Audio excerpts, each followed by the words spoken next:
Hello दोस्तों, आप सभी को राधे राधे श्याम श्याम। स्वागत है आप सभी का हमारे चैनल नॉलेज कॉर्नर में। दोस्तों, पिछली दो क्लासेस में हमने जो है सीडीपी और जो है एक क्लास जो है हिंदी की हमने आपको करवाई थी, और आज जो है हम सामाजिक अध्ययन को देखने वाले हैं। या हमारा जो हम कह सकते हैं एसएससी का जो पार्ट यूपी टेट में पूछा जाता है उसके जो है 60 प्रश्न हम देखने वाले हैं। तो आप सभी से निवेदन है कि आप सभी लोग जो है वीडियो में लास्ट तक बने रहिएगा, क्योंकि क्लास जो है काफ़ी ज़्यादा इंपॉर्टेंट होने वाली है। और ये जो पेपर है आपका, ये 2011 का यूपी टेट का पेपर है, जो इसमें सवाल पूछे गए थे एसएसटी से संबंधित, उन सवालों को हम देखने वाले हैं। तो चलिए हम क्लास को शुरू करेंगे। और शुरू करने से पहले मैं आप सभी से निवेदन करना चाहूँगा कि अभी तक जितने लोगों ने भी हमारे चैनल को सब्सक्राइब नहीं किया है और वीडियो को देख रहे हैं, तो चैनल को सब्सक्राइब कर दीजिएगा, बेल आइकन को प्रेस कर लीजिएगा। और इस क्लास की पीडीएफ के लिए आप हमारे टेलीग्राम चैनल से जुड़ जाइएगा, जिसका लिंक आपको वीडियो के डिस्क्रिप्शन में मिल जाएगा। वीडियो को देखने के बाद अपने दोस्तों में शेयर भी जरूर कीजिएगा, और कमेंट बॉक्स के माध्यम से आप ये बताइएगा कि आपको वीडियो कैसा लग रहा है। ये सीरीज हम जारी रखें या बंद कर दें। देखिए, केले और अनानास मुख्यतः उगाए जाते हैं। केला और अनानास कैसी खेती है, आप सभी लोग जानते हैं कि कैसी खेती है। सबसे पहले तो केले का नाम ले लें, तो केला आपने कहीं भी लगा जहाँ देखा होगा, पानी की आवश्यकता जो है अधिक होती है और जो है गर्मी की आवश्यकता होती है। तो केला जो है हम कह सकते हैं कि उष्णकटिबंधीय क्षेत्रों में जो है केला और अनानास जो है उगाए जाते हैं। पहाड़ी क्षेत्रों पर होते नहीं हैं, भूमध्य सागरीय क्षेत्रों में होते ही नहीं हैं, क्योंकि भूमध्य सागरीय क्षेत्रों में जो है बारिश कम देखने को मिलती है, और जो है उष्णकटिबंधीय क्षेत्रों में लगातार जो है आपको पर्याप्त वर्षा भी देखने को मिलती है, और जो है गर्मी भी देखने को मिलती है। इसीलिए आपका सही हो जाएगा। ठीक है, कौन सा विकल्प? पहला विकल्प जो है सही हो जाएगा। देखिए, केला और अनानास मुख्यतः जो है किसकी फसल है, तो ये जो है उष्णकटिबंधीय फसल है, और इसके लिए पर्याप्त वर्षा की आवश्यकता होती है भारत में। इसके पैदावार जो है मुख्यतः दक्षिण और पूर्वी भारत में की जाती है। अभी देखिए, उत्तर भारत में भी होती है, अपने उत्तर प्रदेश में भी होती है। इन सब केले की खेती, याद रखिएगा, अनानास की नहीं लेकिन केले की जो है खेती होती है। अगला सवाल देखिए, कह रहा है कि निम्न में से किस समूह की भाषा को भारत में सबसे अधिक लोग बोलते हैं। तो कौन से भाषा समूह का है? अब देखिए, जब आप भाषाएं पढ़ेंगे, व्याकरण पढ़ेंगे, तो आपको इसमें ये सारी चीज़ें देखने को मिल जाएंगी। जैसे भारतीय आर्य या इंडो जो है, और आर्य जो है भारतीय भाषाएं आपको देखने को मिलती हैं। द्रविड़ भाषा है, ऑस्ट्रो एशियाटिक भाषा है, चीनी और तिब्बती भाषा। तो सबसे ज़्यादा अगर हम देखें तो भारतीय आर्य समूह की जो भाषा है ये जो है बोली जाती है भारत में। याद रखिएगा, ए विकल्प जो है ये हमारा सही हो जाएगा। अगला सवाल देखिए, कह रहा है निम्न में से कौन सा जो है जुड़वा नगर है। जुड़वा नगर किसे कहते हैं? तो हैदराबाद और सिकंदराबाद को जो है जुड़वा नगर कहते हैं। याद रखिएगा, हैदराबाद जो है आंध्र प्रदेश की भी राजधानी है, और तेलंगाना की भी राजधानी जो है हैदराबाद ही है। याद रखिएगा, अब जो है थोड़ा सा बदलाव किए गए हैं, तो वो भी मैं आपको बता दूंगा, लेकिन फ़िलहाल जो है अभी भी जो है हैदराबाद और जो है आंध्र प्रदेश और तेलंगाना की राजधानी जो है ये हैदराबाद, ये संयुक्त राजधानी के रूप में जो है हैदराबाद कार्य करता है। किसकी? तो आंध्र प्रदेश और तेलंगाना की। अगला सवाल देखिए, 94 नंबर का सवाल है। कह रहा है कि सबसे अधिक मात्रा में केसर मिलता है। सबसे अधिक मात्रा में जो है केसर मिलता है, तो कहाँ मिलता है ये आपको बताना है। तो सबसे अधिक मात्रा में केसर उत्तर प्रदेश में तो केसर होता ही नहीं है, केरल में होता ही नहीं है, और असम में भी नहीं होता। ये केवल और केवल जो है जम्मू कश्मीर में होता है, और इसका सही जवाब जो है ये आपका बी विकल्प हो जाएगा, जम्मू कश्मीर से। देखिए, केसर का उत्पादन भारत में मात्र जम्मू कश्मीर राज्य में होता है, और केसर के उत्पादन के लिए निम्न तापमान की आवश्यकता होती है। कह रहा है भारत के संविधान द्वारा कितनी भाषाएँ जो है स्वीकृत हैं। भारत के संविधान के द्वारा जो है कितनी भाषाएं जो है स्वीकृत हैं, ये आपको बताना है। तो ऑप्शन के हिसाब से अगर हम देखें तो 22 भाषाओं को जो है मान्यता दी गई है, आप सभी लोग जानते हैं। तो ये आपका सी विकल्प जो है ये हमारा सही हो जाएगा। अगला सवाल देखिए, असम का काजीरंगा नेशनल पार्क आकर्षण है किसका? तो एक सींग वाले गैंडे के लिए जो है असम के काजीरंगा जो नेशनल पार्क है ये सबसे ज़्यादा आकर्षण का केंद्र है। याद रखिएगा, तो यहाँ पर गैंडा दिया हुआ है। देखिए, एक सींग वाला गैंडा नहीं, लेकिन केवल और केवल जो है गैंडा दिया हुआ है, तो ये भी याद रखिएगा। अगर एक सींग वाला गैंडा दे देता, दो सींग वाला गैंडा दे देता, तो एक सींग वाला जो है राइनोसोरस जो होता है उसके लिए जो है ये आपका मशहूर है। याद रखिएगा, और इसका जो सही जवाब हो जाएगा वो आपका ए विकल्प हो जाएगा। अगला सवाल देखिए, वह स्थान जो किसी समय फ्रांसीसी उपनिवेश था अब अरविंद आश्रम की मंजिल है, कौन सा है ये आपको बताना है। वह स्थान जो किसी समय में फ्रांसीसी उपनिवेश या उपनिवेश था अब जो है अरविंद आश्रम की मंजिल है, वो आपको बताना है। तो ये आपका हो जाएगा पौंडीचेरी। ठीक है, पुडुचेरी या पौंडीचेरी हम कह सकते हैं। सी विकल्प जो है ये हमारा सही हो जाएगा। देखिए, स्वतंत्रता संग्राम के सेना नायक अरविंद घोष का आश्रम पांडिचेरी में स्थित है। आश्रम को ओरविले आश्रम 1916 के नाम से जाना जाता है, और पांडिचेरी पूर्व में जो है फ्रांसीसी उपनिवेश था, जिसकी स्थापना जो है 1928 में हुई थी। अगला सवाल देखिए, बॉम्बे हाई जो है ये संदर्भित है। बॉम्बे हाई किससे संदर्भित है? तो बॉम्बे हाई में जो है यहाँ पर अपतट जो है तेल क्षेत्र है। याद रखिएगा, अपतट जो है तेल क्षेत्र है, यहाँ से तेल जो है निकाला जाता है। तो इसका जो है सही जवाब कौन सा हो जाएगा? ए विकल्प हो जाएगा। बॉम्बे हाई का नाम आए तो आप अपतट जो है तेल क्षेत्र के लिए इसको टिक करिएगा। कहाँ कहाँ पर है ये, तो महाराष्ट्र में है। अगला सवाल देखिए, भारत का 26वां राज्य निम्न में से कौन सा है। भारत का 26वां राज्य निम्नलिखित में से कौन सा है, ये आपको बताना है। तो भारत का 26वां राज्य जो है छत्तीसगढ़ है, याद रखिएगा छत्तीसगढ़। इसका डी विकल्प जो है ये हमारा सही हो जाएगा। देखिए भारत का 26वां राज्य छत्तीसगढ़ है और छत्तीसगढ़ राज्य की स्थापना 1 नवंबर 2000 को हुई थी। उत्तराखंड भारत का जो है 27वां राज्य बना, 9 नवंबर 2000 को इसका गठन हुआ और 15 नवंबर 2000 को जो है झारखंड भारत का 28वां राज्य बना। भारत का नवनिर्मित राज्य तेलंगाना 29वां राज्य है। इसे 2 जून 2014 को राज्य का दर्जा दिया गया था, लेकिन केंद्र शासित प्रदेश में जो है फेरबदल होने के साथ साथ जो है केवल भारत में 28 राज्य और 8 केंद्र शासित प्रदेश जो है रह गए हैं। अगला सवाल देखिए, निम्न में से कौन सी नदी का उद्गम भारत में नहीं है। कौन सी नदी का उद्गम जो है भारत में नहीं है। कावेरी का है, नर्मदा का भी है, गंगा का भी है, याद रखिएगा। ब्रह्मपुत्र का कहाँ है, ये आपको बताना है। तो ब्रह्मपुत्र नदी का जो उद्गम स्थल है ये तिब्बत में है, ये आप लोग याद रखिएगा। इसे जो है मानसरोवर झील से जो है निकलती है ब्रह्मपुत्र, तो ये आप लोग याद रखिएगा। सी विकल्प जो है ये हमारा सही हो जाएगा। तो याद रखिएगा, अगर हम बात करेंगे तो ब्रह्मपुत्र नदी का जो उद्गम स्थल है ये तिब्बत में है, जो चीन के अधिकार में है, और ये मानसरोवर झील से निकलती है। ब्रह्मपुत्र नदी तिब्बत, चीन, भारत तथा बांग्लादेश से होते हुए बंगाल की जो है खाड़ी में गिरती है। और अगर हम बात करें तिब्बत में, इस नदी को जो है सांगपो और चीन में यांगटीशांग करके ऐसे यहाँ पर अलग अलग नाम लिखा जाता है, या यारलुंग सांगपो ऐसे बोलते हैं, यारलुंग सांगपो भी बोलते हैं, याद रखिएगा। तो वही यहाँ पर लिखा हो या लू शांग पूछयांग, ठीक है। और भारत में ब्रह्मपुत्र तथा बांग्लादेश में इसको जो है यमुना के नाम से जाना जाता है। अगला सवाल देखिए, महाभारत के लेखक कौन है। महाभारत के लेखक कौन है ये आपको बताना है। तो इसका सही जवाब हो जाएगा, महाभारत को किसने लिखा है। बहुत ही आसान सा सवाल है, वेद व्यास जी ने लिखा है। बी विकल्प जो है ये हमारा सही हो जाएगा। अब इसमें हम बहुत ज़्यादा जो है टाइम नहीं ले रहे हैं, क्योंकि बहुत ही आसान सा सवाल है, सवाल काफ़ी ज़्यादा है, इसलिए हम फटाफट आपको जो है क्वेश्चन करवाने का प्रयास करेंगे। महाभारत के लेखक महर्षि वेद व्यास को माना जाता है। महाभारत में कुल 1 लाख श्लोक है, यह विश्व का सबसे बड़ा ग्रंथ माना जाता है। महाभारत के लेखक गणेश जी थे, जबकि इसके रचयिता महर्षि वेद व्यास जी थे। इसका जो प्रारंभिक नाम था इसका वो जय संहिता था, याद रखिएगा। देखिए कह रहा है लाल किले का निर्माण जो है किसने करवाया था। लाल किले का निर्माण जो है किसने करवाया था ये आपको बताना है। तो लाल किले का निर्माण जो है ये शाहजहां ने करवाया था।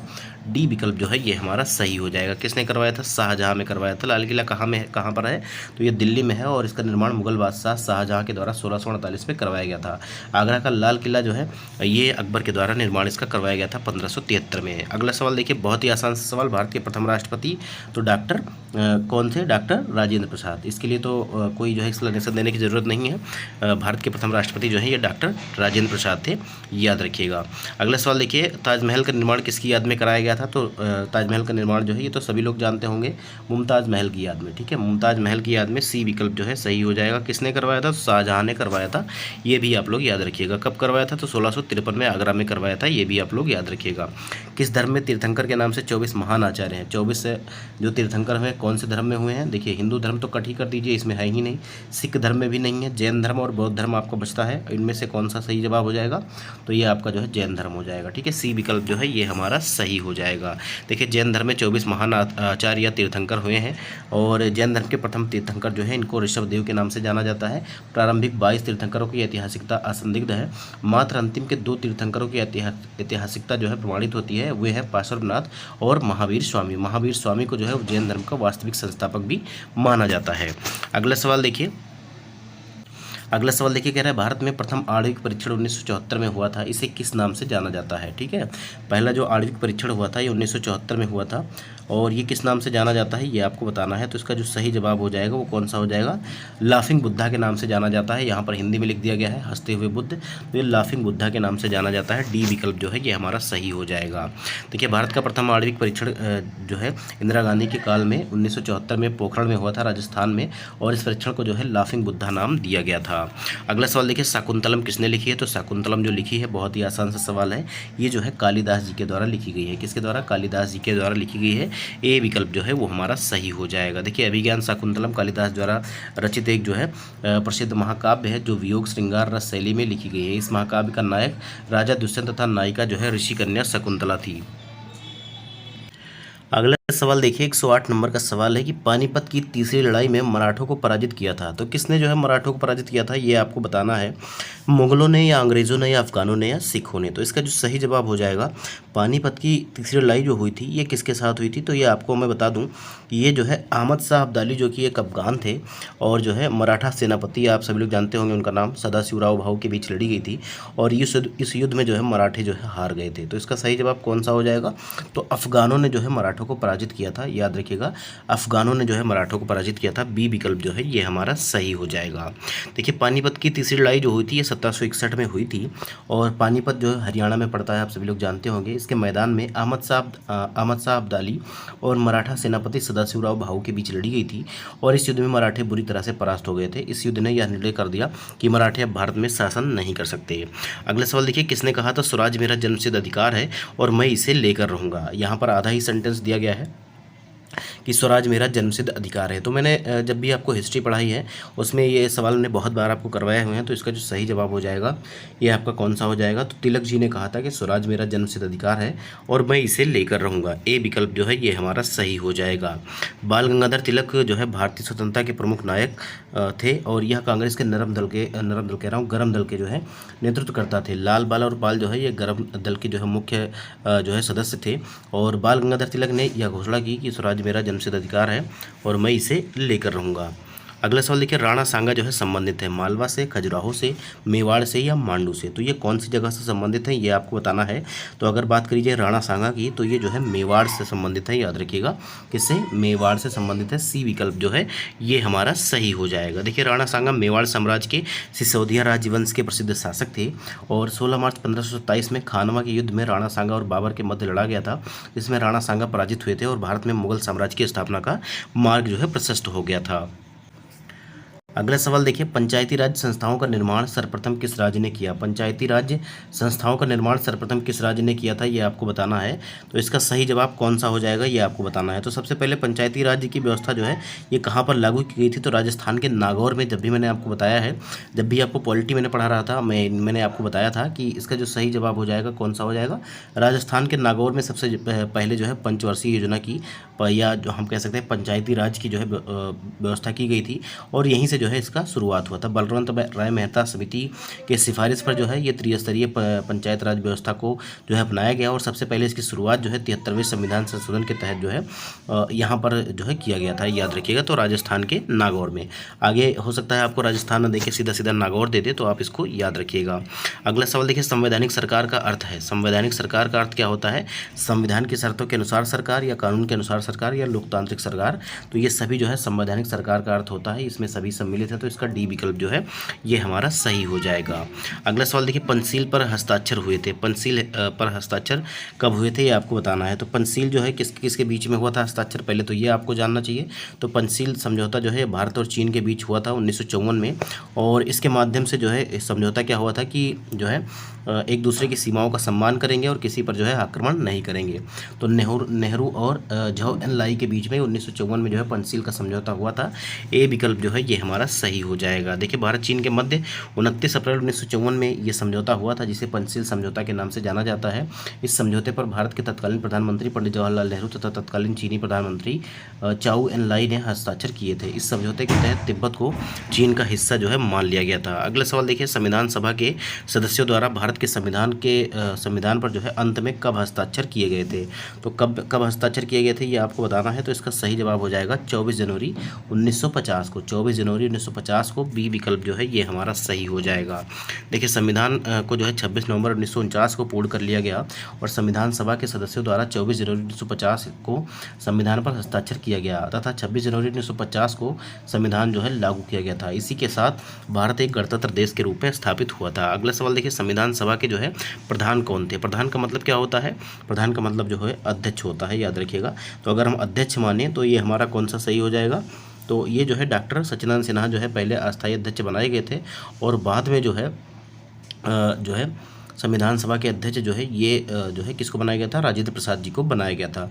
अब यहाँ पर देखिए संविधान सभा के जो प्रधान थे इसमें भी कई सारी कमेटियाँ बनी हुई थी। संविधान सभा के अंदर भी ड्राफ्टिंग कमेटी अलग अलग जो है कई सारी कमेटी बनी हुई थी। तो यहाँ पर जो है हम किसी भी जवाब को जो है सही नहीं मान सकते हैं, इसीलिए यहाँ पर देखिए स्टार मार्क कर दिया गया है। वैसे प्रधान का मतलब क्या होता है, प्रधान का मतलब जो है अध्यक्ष ही होता है, लेकिन प्रथम अस्थायी अध्यक्ष जो है डॉक्टर सत्यनारायण सिन्हा थे और अस्थायी अध्यक्ष जो थे डॉक्टर राजेंद्र प्रसाद थे, याद रखिएगा।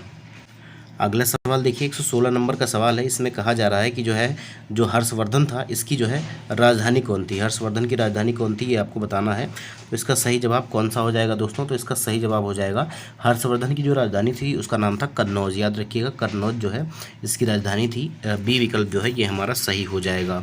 राजा हर्षवर्धन जो है ये कौन से वंश का शासक था, तो पुष्यभूति वंश का जो है सबसे प्रतापी शासक था। हर्षवर्धन ने अपनी राजधानी जो है कन्नौज को अपनी राजधानी बनाया था। हर्ष की मृत्यु के बाद कन्नौज पर अधिकार करने के लिए 3 शक्तियों जिसमें पाल, गुर्जर, प्रतिहार और राष्ट्रकूट के मध्य जो है त्रिपक्षीय संघर्ष हुआ जो लगभग 200 वर्षों तक चला। अंततः गुर्जर प्रतिहार इस संघर्ष में जो है विजेता हुए थे। अगला सवाल देखिए एलोरा के कैलाश मंदिर का निर्माण किसके द्वारा कराया गया था। ये सभी मैंने इतिहास जब आपको पढ़ाया है उसमें बताया हुआ है, और ये जो है किसके द्वारा, तो राष्ट्रकूट वंश के द्वारा करवाया गया था। याद रखिएगा राष्ट्रकूट वंश के शासकों के द्वारा करवाया गया था एलोरा के कैलाश मंदिर का निर्माण। देखिए एलोरा महाराष्ट्र में है और यहाँ पर राष्ट्रकूट शासकों के द्वारा कई मंदिरों का निर्माण करवाया गया है। एलोरा का सबसे प्रसिद्ध मंदिर कैलाश मंदिर है। इसका निर्माण राष्ट्रकूट शासक कृष्ण प्रथम के द्वारा जो है करवाया गया था। अगला सवाल देखिए ग्राम पंचायत के कितने पक्ष हैं। ग्राम पंचायत के जो है कितने पक्ष हैं ये आपको बताना है। तो ग्राम पंचायत के जो है 3 पक्ष होते हैं। इसमें आपका जिला पंचायत, खंड पंचायत और ग्राम पंचायत आता है। याद रखिएगा इसीलिए इसको जो है त्रिस्तरीय पंचायती राज व्यवस्था कहा जाता है। तो इसका सी विकल्प जो है ये हमारा सही हो जाएगा। अगला सवाल देखिए नगर पालिका कमेटी का प्रधान कहलाता है। नगर पालिका कमेटी का जो है प्रधान कहलाता है तो क्या कहलाता है, तो इसको जो है नगर पालिका अध्यक्ष कहा जाता है। याद रखिएगा डी विकल्प जो है ये हमारा सही हो जाएगा। अगला सवाल देखिए ग्राम न्यायालय क्या कहलाता है। ग्राम न्यायालय कहलाता है तो ग्राम न्यायालय को हम जो है न्याय पंचायत कहते हैं। याद रखिएगा इसको हम न्याय पंचायत कहते हैं। बी विकल्प जो है ये हमारा सही हो जाएगा। देखिए ग्राम न्यायालय को न्याय पंचायत कहते हैं। देश के आम नागरिकों तक न्याय व्यवस्था को जो है पहुंचाने और उसकी पहुंच को बढ़ाने के लिए न्यायालय अधिनियम 2008 के तहत ग्राम न्यायालयों की स्थापना की रूपरेखा प्रस्तुत की गई थी। इस व्यवस्था के अंतर्गत राज्यों को ग्राम पंचायत स्तर पर ग्राम न्यायालयों की स्थापना करने के निर्देश दिए गए हैं, जिससे पंचायत स्तर पर दीवानी या फौजदारी के सामान्य मामलों में सुनवाई कर नागरिकों को त्वरित न्याय उपलब्ध कराया जा सके। उत्तर प्रदेश पंचायत राज अधिनियम 1947 के अंतर्गत पंचायत स्तर पर न्याय पंचायत की स्थापना का प्रावधान किया गया था। ग्राम न्यायालय में प्रथम श्रेणी के मजिस्ट्रेट स्तर का जो है न्यायाधीश होता है, जिसे न्यायाधिकारी कहा जाता है। इसकी नियुक्ति संबंधित राज्य के उच्च न्यायालय के परामर्श से राज्य सरकार जो है करती है। अगला सवाल देखिए सूर्य के चारों ओर किसी उपग्रह का मार्ग कहलाता है। सूर्य के चारों ओर मान लीजिए ये सूर्य है और इसके चारों ओर अगर जो पृथ्वी घूम रही है तो इसको हम क्या कहते हैं, परिक्रमण कहते हैं या परिभ्रमण कहते हैं या कक्षा कहते हैं या प्रचक्रण कहते हैं। तो इसका सही जवाब कौन सा हो जाएगा। एक प्रकार से हम कह सकते हैं ज्योग्राफी का सवाल है और इसको जो है हम एक कक्षा में जो है चक्कर लगाते हैं। याद रखिएगा इसको जो है अगर कोई भी ग्रह है या पृथ्वी ही मान लीजिए तो ये एक कक्षा में जो है चक्कर लगाता है, तो इसको हम कक्षा ही बोलेंगे। याद रखिएगा इसका सी विकल्प जो है यही हमारा सही हो जाएगा। परिभ्रमण भी होता है और परिक्रमण भी होता है। तो परिभ्रमण क्या होता है, चारों ओर जब पृथ्वी घूमती है उसको हम परिभ्रमण कहते हैं। अब देखिए यहाँ पर 2 शब्द आपके हैं परिभ्रमण और परिक्रमण। अब देखिए परिभ्रमण क्या होता है, मान लीजिए जब पृथ्वी है तो पृथ्वी अपनी धुरी पर भी तो घूमती है, अपने जो है दूरी पर भी घूमती है, तभी तो दिन रात होते हैं। ठीक है, तो ये आपका होता है परिभ्रमण। लेकिन जो ये पृथ्वी जो है सूर्य के चारों तरफ जो एक कक्षा में घूम रही है इसको हम परिक्रमण कहते हैं। याद रखिएगा तो ये दोनों चीज़ें मैंने आपको क्लियर कर दी हैं, तो इसमें जो है कन्फ्यूज़ मत होइएगा। देखिए सूर्य के चारों तरफ सभी ग्रह चक्कर लगाते हैं। ग्रहों द्वारा जिस पथ पर सूर्य के चारों तरफ चक्कर लगाया जाता है वह कक्षा कहलाता है। प्रत्येक ग्रह का एक अपना एक जो है कक्ष जो है निश्चित होता है और उसी पथ पर वो है जो घूमते हैं, और जो जिस पथ पर घूमते हैं वो ग्रहों का जो है परिक्रमण होता है। परिक्रमण काल जैसे आपने देखा होगा इसका परिक्रमण काल कितना है, परिभ्रमण काल कितना है, तो ये अलग अलग हो जाए। जहाँ पर परिभ्रमण की बात आएगी तो इसका मतलब जो है अपना चक्कर लगाता है, मतलब अपनी धुरी पे घूमता है। ठीक है, जैसे लट्टू घूमता है ना, वैसे ही समझ लीजिएगा आप। अगला सवाल देखिए पृथ्वी के सबसे निकटतम खगोलीय पिंड कौन सा है। पृथ्वी के सबसे निकटतम खगोलीय पिंड कौन सा है ये आपको बताना है। तो इसका जो सही जवाब हो जाएगा वो कौन सा हो जाएगा, तो ये आपका चंद्रमा हो जाएगा। ठीक है, चंद्रमा आप सभी लोग जानते हैं 3,84,400 किलोमीटर की दूरी पर, लगभग हम 4 लाख भी बोल सकते हैं। और यहाँ पर जो है पृथ्वी के सबसे निकट जो है खगोलीय पिंड जो है चंद्रमा है, जो पृथ्वी का एक उपग्रह भी है। याद रखिएगा शुक्र जो है ये पृथ्वी से लगभग 4 करोड़ की दूरी पर है। याद रखिएगा। अगला सवाल देखिए भूमध्य रेखा नहीं गुजरती है। तो भूमध्य रेखा जो है कहाँ से नहीं गुजरती है, उत्तरी अमेरिका से होकर या दक्षिणी अमेरिका से होकर या अफ्रीका से होकर या उपरोक्त में से कोई एक महाद्वीप। तो यहाँ पर देखिए उत्तरी अमेरिका से होकर जो है भूमध्य रेखा नहीं गुजरती है। अगर आप वर्ल्ड का मैप देखेंगे और मैं लगा भी दूंगा अभी, तो आप लोग देख लीजिएगा, स्क्रीन पे आप लोग देख लीजिएगा, ये उत्तरी अमेरिका से जो है भूमध्य भूमध्य रेखा नहीं घूमती है, नहीं गुजरती है, याद रखिएगा। भूमध्य रेखा पहले तो ये समझना है होती क्या है। मान लीजिए ये पृथ्वी है, ठीक है, ये पृथ्वी है, तो पृथ्वी के जो बीचों बीच से एक काल्पनिक रेखा जो खींची गई है, यही आपकी जो है भूमध्य रेखा होती है। इसके ऊपर आपकी कर्क रेखा होती है जो 23.5 डिग्री होती है, और इसके नीचे जो है ये आपका जो है मकर रेखा होती है, ये भी 23.5 डिग्री पर होती है। तो ये बीच में जो 0 डिग्री का होता है ये आपका भूमध्य रेखा होता है। तो भूमध्य रेखा जो है 3 महाद्वीपों से होकर 13 देशों से गुजरती है। यह 3 महाद्वीपों में जो कौन कौन से आते हैं, दक्षिण अमेरिका, अफ्रीका और एशिया आते हैं, याद रखिएगा। भूमध्य रेखा जो है उत्तरी महाद्वीप, उत्तरी अमेरिका से जो है नहीं गुजरती है।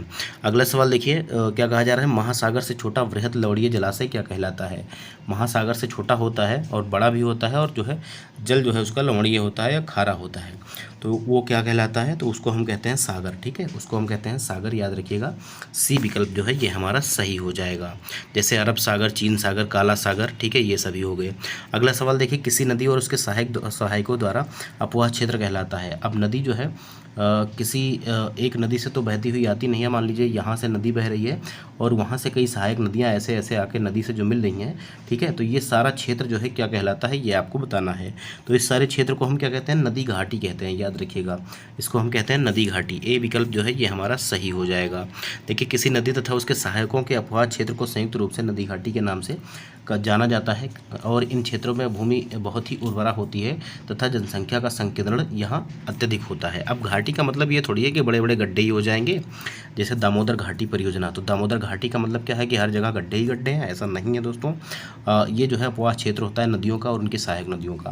देखिए, भारत की वृहत्तम नदी कौन सी है भारत की वृहत्तम नदी, तो अगर बात करें गंगा की, तो ये भारत में बहने वाली सबसे लंबी नदी है। इसकी लंबाई जो है 2525 किलोमीटर है, याद रखिएगा। कहीं कहीं 2510 भी आपको लिखा हुआ मिलता है और कहीं कहीं 2525 किलोमीटर भी। तो गंगा नदी जो है ये सबसे लंबी नदी है भारत की। देखिए, भारत की सबसे बड़ी नदी गंगा है, इसके द्वारा संचित क्षेत्र लगभग जो है 9 लाख वर्ग किलोमीटर है, और इस नदी की लंबाई जो है 2510 किलोमीटर है। यहाँ 2510 लिखा गया है, कहीं कहीं 2525 लिखा रहता है। गंगा नदी का उद्गम स्थल जो है गंगोत्री ग्लेशियर है, और गोदावरी नदी को जो है वृद्ध गंगा या दक्षिण की गंगा भी कहा जाता है। अगला सवाल देखिए, 127 नंबर का सवाल है, ग्रीनविच मीन टाइम, जिसको हम शॉर्ट आपने देखा होगा GMT लिखा रहता है, GMT लिखा रहता है, तो इसे हम ग्रीनविच मीन टाइम कहते हैं, और यही हमारा ग्रीनविच माध्य समय है। और भारतीय प्रमाण समय या भारतीय मानक समय, जिसको हम IST बोलते हैं, इंडियन स्टैंडर्ड टाइम, तो ये सभी आप लोग याद रखिएगा। इसके बीच में अंतराल कितना है, तो ये 5.5 घंटा है, याद रखिएगा, 5.5 घंटा। अब देखिए, यहाँ पर 5.5 घंटा केवल दे दिया, और कहीं जो है प्लस लगा के भी दे देता है और कहीं जो है माइनस लगा के भी दे देता है। मैं फिर से आपको बता देता हूँ, मान लीजिए यहाँ पर प्लस लगा है और यहाँ पर -5.5 घंटा लिखा हुआ है, तो कौन सा सही हो जाएगा। तो आपको याद रखना है कि जो प्लस 5.5 घंटा है ये आपका सही होगा। ग्रीनविच मीन टाइम से जो है, जो इंडियन स्टैंडर्ड टाइम है या भारतीय मानक समय है, ये 5.5 घंटा जो है आगे है, क्योंकि जो भारत की मानक समय रेखा है ये 82.5 डिग्री पूर्वी देशांतर को जो है भारत की मानक समय रेखा माना गया है। तो इसके अनुसार जो है 5 घंटा 30 मिनट जो है आगे होता है समय ग्रीनविच मीन टाइम से। अगला सवाल देखिए, निम्न में से कौन सी भू आकृति भारत में नहीं पाई जाती है, समुद्र तल, इसके अलावा हिमनदी या हिमशैल या मरुस्थल, तो इनमें से कौन सी जो है भू आकृति भारत में नहीं पाई जाती, ये आपको बताना है। तो इसका सही जवाब हो जाएगा जो हिमशैल हैं ये नहीं पाया जाता, ठीक है, हिमशैल जो है ये यहाँ पर नहीं पाई जाती हैं, याद रखिएगा। जो पत्थर की चट्टानें होती हैं ये यहाँ नहीं पाई जाती हैं। सी विकल्प इसका जो है ये हमारा सही हो जाएगा। मुख्यतः ये कहाँ पाई जाती हैं, तो ध्रुवीय प्रदेशों में, पोलर रीजन जो होता है वहाँ पर पाई जाती हैं। देखिए, भारतीय मुख्य भूभाग में कितने महासागर मिलते हैं, भारतीय मुख्य भूभाग में जो है कितने महासागर मिलते हैं, तो यहाँ पर सही जवाब कौन सा हो जाएगा, तो यहाँ पर केवल एक ही महासागर है, आप सभी लोग जानते हैं, हिंद महासागर। बी विकल्प जो है ये हमारा सही हो जाएगा। देखिए, हिंद महासागर को भी जो है 2 भागों में बांट दिया गया है। कैसे, मान लीजिए ये भारत का मैप मैं बना देता हूँ, नीचे का दक्षिण का ये ऐसे हो गया है, तो इधर का हिस्सा क्या कहलाता है, तो ये अरब सागर कहलाता है, और इधर का हिस्सा जो है ये बंगाल की खाड़ी कहलाता है। ये आपका जो है बंगाल की खाड़ी हो जाएगा और ये जो है अरब सागर में हो जाएगा। तो यहाँ से सवाल कैसे कैसे बनते हैं, कौन सी नदियाँ हैं जो आपकी बंगाल की खाड़ी में गिरती हैं और कौन सी नदियाँ हैं जो अरब सागर में गिरती हैं, ऐसे भी सवाल यहाँ से पूछे जा सकते हैं। अगला सवाल देखिए, साइलेंट वैली या शांत घाटी जो है किस राज्य में है, ये आपको बताना है। शांत घाटी जो है कौन से राज्य में है, तो शांत घाटी या साइलेंट वैली जो है ये केरल में स्थित है, याद रखिएगा, केरल में बी विकल्प जो है इसका ये हमारा सही हो जाएगा। कौन सा? बी विकल्प जो है सही हो जाएगा। और ये जो है बायोडाइवर्सिटी के लिए जानी जाती है। देखिए कह रहा है गौतम बुद्ध ने अपना पहला प्रवचन दिया था। गौतम बुद्ध ने अपना पहला प्रवचन कहाँ दिया था? तो पहला प्रवचन इन्होंने सारनाथ में दिया था, याद रखिएगा। और इसे ही जो है धर्मचक्र प्रवर्तन बोला जाता है। ठीक है, डी विकल्प जो है ये हमारा सही हो जाएगा। गौतम बुद्ध ने ज्ञान प्राप्ति के बाद अपना पहला प्रवचन जो है सारनाथ में दिया। चाहे प्रवचन कहिए चाहे उपदेश कहिए, यह घटना धर्मचक्र प्रवर्तन के नाम से जानी जाती है। सारनाथ में ही गौतम बुद्ध ने बौद्ध संघ का निर्माण किया। और सारनाथ को जो है पूर्व में ऋषिपत्तनम या मृगदाव के नाम से भी जाना जाता था। तो अगर ऋषिपत्तनम दे दिया जाए या मृगदाव दे दिया जाए तो कन्फ्यूज़ मत होइएगा, वो भी आपका सही हो जाएगा। अगला सवाल देखिए, अंतिम मौर्य शासक कौन था? अंतिम मौर्य शासक कौन था? तो अंतिम जो मौर्य शासक था उसका नाम था बृहद्रथ। याद रखिएगा, बृहद्रथ नाम था। डी विकल्प जो है ये हमारा सही हो जाएगा। देखिए मौर्य वंश का जो अंतिम शासक था उसका नाम था बृहद्रथ। और इसकी हत्या जो है इसके सेनापति पुष्यमत शुंग के द्वारा कर दी गई थी। और उसने जो है शुंग वंश की स्थापना की थी। अगला सवाल देखिए, प्राचीन रोम कब गणतंत्र हुआ था? प्राचीन रोम जो है ये कब गणतंत्र हुआ था? ये थोड़ा सा टफ सवाल है। और इसका जो सही जवाब हो जाएगा ये आपका हो जाएगा 6ठी सदी ईसा पूर्व में। ठीक है, 6ठी सदी ईसा पूर्व में। तो ये आपका ए विकल्प जो है ये हमारा सही हो जाएगा। 6ठी सदी ईसा पूर्व में प्राचीन रोम गणतंत्र हुआ तथा उसी समय भारत में द्वितीय नगरीय क्रांति हुई थी। अगला सवाल देखिए, सिंधु घाटी सभ्यता की लिपि है। सिंधु घाटी सभ्यता की लिपि क्या है? तो देखिए सिंधु घाटी सभ्यता की लिपि जो है ये अभी तक पढ़ी ही नहीं जा पाई है। तो ये अवाचनीय हो जाएगा। ए विकल्प जो है ये हमारा सही हो जाएगा। देखिए सिंधु घाटी सभ्यता से लिपियां तो मिली हैं परंतु उसका वाचन अभी नहीं हो पाया, उसका अर्थ नहीं पता चल पाया है, इसीलिए इसे अवाचनीय कहा जाता है। लिपियों की लिखावट के आधार पर हड़प्पा लिपि को वेस्ट्रोफेदोन भी कहा जाता है। अगला सवाल देखिए, हड़प्पा के लोग प्रयोग करना नहीं जानते थे। किसका प्रयोग करना नहीं जानते थे ये आपको बताना है। तो ये जो है लोहे का प्रयोग करना नहीं जानते थे। लोहे का प्रयोग करना नहीं जानते थे। बाकी सोने चांदी और कांस्य का जो है प्रमाण मिला हुआ है, याद रखिएगा। देखिए हड़प्पा के लोगों को लोह धातु की जो है जानकारी नहीं थी। हड़प्पा काल में मुख्य धातु जो है कांसा थी, जो टिन और तांबा को मिलाकर बनाई जाती थी, इसीलिए इसे कांस्ययुगीन सभ्यता भी कहा जाता था। लोहे के प्रथम प्रयोग का साक्ष्य जो है अतरंजी खेड़ा उत्तर प्रदेश से प्राप्त हुआ है, जो लगभग 1000 ईसा पूर्व की है। अगला सवाल देखिए, शक काल की शुरुआत कनिष्क ने की थी और कौन से जो है ईस्वी में की थी ये आपको बताना है। शक संवत, विक्रम संवत। तो इसका सही जवाब हो जाएगा जो शक संवत की शुरुआत हुई थी वो कनिष्क ने जो है 78 ईस्वी में की थी, याद रखिएगा। तो बी विकल्प जो है ये हमारा सही हो जाएगा। और आपके लिए होमवर्क है, विक्रम संवत की शुरुआत कब हुई थी ये आपको कमेंट बॉक्स में बताना है। अगला सवाल देखिए, भारत के प्रथम ब्रिटिश गवर्नर जनरल कौन थे? गवर्नर जनरल कौन थे ये आपको बताना है। तो इसका सही जवाब हो जाएगा। तो अगर हम बात करें भारत के जो पहले ब्रिटिश गवर्नर जनरल थे, इनका नाम था लॉर्ड विलियम बेंटिक। ठीक है, इनका नाम था लॉर्ड विलियम बेंटिक, लेकिन कहीं पे जो है विलियम बेंटिक दिया नहीं गया है, इसीलिए आपका जो है कोई भी विकल्प यहाँ पर सही नहीं होगा। देखिए दिए गए विकल्प में कोई उत्तर सही नहीं है। क्यों नहीं सही है? क्योंकि जो भारत का प्रथम ब्रिटिश गवर्नर जनरल था इसका नाम था लॉर्ड विलियम बेंटिक, जबकि वारेन हेस्टिंग जो है 1774 को बंगाल का गवर्नर जनरल नियुक्त किया गया और लॉर्ड क्लाइव को बंगाल का प्रथम गवर्नर जनरल नियुक्त किया गया था। अगला सवाल देखिए, किस क्षेत्र में अंग्रेज अधिग्रहण के कारण जो है सिपाही विद्रोह हुआ था? कौन से क्षेत्र में अंग्रेज अधिग्रहण के कारण जो है सिपाही विद्रोह हुआ था ये आपको बताना है। इसका सही जवाब कौन सा हो जाएगा? अवध, मैसूर, बंगाल या दिल्ली? अवध, मैसूर, बंगाल या दिल्ली? तो कौन सा जवाब इसका सही हो जाएगा ये आपको बताना है। तो देखिए अवध के क्षेत्र में इन्होंने ज़बरदस्ती जो है कुशासन का आरोप लगाकर उसको अपने साम्राज्य में मिला लिया था और इसी के बाद जो है सैनिक विद्रोह हो गया था। ठीक है, इसीलिए जो है सिपाही विद्रोह हो गया था। तो इसका ए विकल्प जो है ये हमारा सही हो जाएगा। देखिए यहाँ पर कहा भी गया है कि लॉर्ड डलहौजी द्वारा अवध का अधिग्रहण कर अंग्रेजी राज्य में विलयन करना उसकी बड़ी भूल थी, क्योंकि अवध के लगभग प्रत्येक घर का एक सदस्य अंग्रेजी सेना में था। इस कारण सिपाही विद्रोह जो है 1857 में हो गया था और ये भी एक प्रमुख कारण था इसका। अगला सवाल देखिए, स्वतंत्र होने पर भारत एक रियासत बन गया था। रियासत का दर्जा किस वर्ष जो है ख़त्म हुआ था? तो स्वतंत्र होने के बाद भारत एक रियासत बन गया था और रियासत होने का दर्जा जो है किस वर्ष ख़त्म हुआ था? तो जब संविधान लागू हुआ तभी जो है रियासत होने का दर्जा ख़त्म हुआ। तो इसका सही जवाब कब हो जाएगा? तो ये आपका जो है 26 जनवरी 1950 को। डी विकल्प जो है ये हमारा सही हो जाएगा। अगला सवाल देखिए, स्वतंत्र भारत के अंतिम गवर्नर जनरल। तो अंतिम गवर्नर जनरल की बात की जाए तो ये आपका सी राजगोपालाचारी हो जाएंगे और पहले गवर्नर जनरल की बात की जाए तो ये आपका जो है लॉर्ड माउंटबेटन हो जाएंगे। अगर पहले भारतीय गवर्नर जनरल की बात की जाए तो सी राजगोपालाचारी सही हो जाएगा। तो इसका बी विकल्प जो है ये हमारा सही हो जाएगा। अगला सवाल देखिए, असम का प्राचीन नाम क्या था? तो असम को जो है प्राचीन नाम क्या था ये आपको बताना है। असम को जो है कामरूप के नाम से जानते थे, याद रखिएगा। असम को जो है कामरूप के नाम से जानते थे, ये आपको बताना है, ठीक है। बी विकल्प जो है ये हमारा सही हो जाएगा। देखिए असम का प्राचीन नाम कामरूप था, कामरूप का शासक हर्षवर्धन का मित्र जो है दिवाकर था। अगला सवाल देखिए, दिलवाड़ा मंदिर उदाहरण है। दिलवाड़ा जो मंदिर है, अब ये जैन मंदिर है, याद रखिएगा। दिलवाड़ा का जो जैन मंदिर है ये किसका उदाहरण है, तो ये स्थापत्य कला का उदाहरण है। और कौन सी स्थापत्य कला का, तो ये जैन स्थापत्य कला का उदाहरण है। ए विकल्प जो है याद रखिएगा, इसको ए विकल्प के रूप में सही मानिएगा। देखिए दिलवाड़ा का जो जैन मंदिर है ये जो है जैन स्थापत्य कला का उदाहरण है। और इस मंदिर का निर्माण 1021 में विमल शाह, जो चालुक्य भीमदेव प्रथम सोलंकी राजा का मंत्री था, उसके द्वारा माउंट आबू में जो है राजस्थान में करवाया गया था। अगला सवाल देखिए, चाणक्य को किस नाम से जाना जाता है, तो बहुत ही आसान सा सवाल है, विष्णुगुप्त के नाम से इनको जाना जाता है। सी विकल्प जो है ये हमारा सही हो जाएगा। देखिए चाणक्य का मूल नाम जो है विष्णुगुप्त था, इनका एक अन्य नाम कौटिल्य भी था। चाणक्य मौर्य संस्थापक चंद्रगुप्त मौर्य के गुरु तथा तक्षशिला विश्वविद्यालय के प्रधान आचार्य थे। और चाणक्य ने राजनीति पर प्रसिद्ध पुस्तक अर्थशास्त्र की रचना की है। इन्हें भारत का मैकियावेली भी कहा जाता है। अब देखिए अगला सवाल कह रहा है कि औषधि का संबंध जो है किससे नहीं है। औषधि का संबंध जो है किससे नहीं है, धन्वंतरी से या चरक से या भास्कराचार्य से या सुश्रुत से। तो देखिए यहाँ पर अगर हम धन्वंतरी की बात की जाए या चरक की बात की जाए या सुश्रुत की बात की जाए तो ये सभी जो है चिकित्सा के क्षेत्र से संबंधित हैं, लेकिन भास्कराचार्य जो है नहीं है, तो इसका बी विकल्प जो है ये हमारा सही हो जाएगा। देखिए औषधि का संबंध धन्वंतरी से है और इन्हें औषधि विज्ञान का पिता भी कहा जाता है। चरक तथा सुश्रुत का संबंध भी औषधि से है तथा भास्कराचार्य जो है ये गणितज्ञ और ज्योतिष शास्त्री और खगोल शास्त्री हैं, तो यहाँ पर बी विकल्प सही हो जाएगा क्योंकि नहीं पूछा था। देखिए भारत के राष्ट्रपति को उसके कार्यकाल से पहले जो है हटाया जा सकता है, किसके द्वारा, तो संसद के द्वारा जो है महाभियोग की प्रक्रिया से जो है हटाया जा सकता है। मैंने आपको कई बार बताया है जब मैंने आपको पॉलिटी पढ़ाई बीपीएससी टीआरई 4 के लिए, तो डी विकल्प इसका सही हो जाएगा।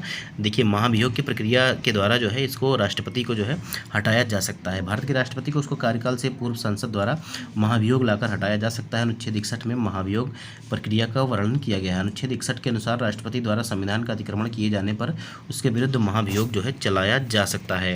अगला सवाल देखिए, भारत में राज्यों की संख्या कितनी है। भारत में राज्यों की संख्या कितनी है ये आपको बताना है। तो भारत में देखिए 28 राज्य और 8 केंद्र शासित प्रदेश हैं, ठीक है। वर्तमान में भारत में 28 राज्य और 8 केंद्र शासित प्रदेश हैं, तो हम बी विकल्प ही इसका सही मानेंगे। बी विकल्प जो है ये हमारा सही हो जाएगा।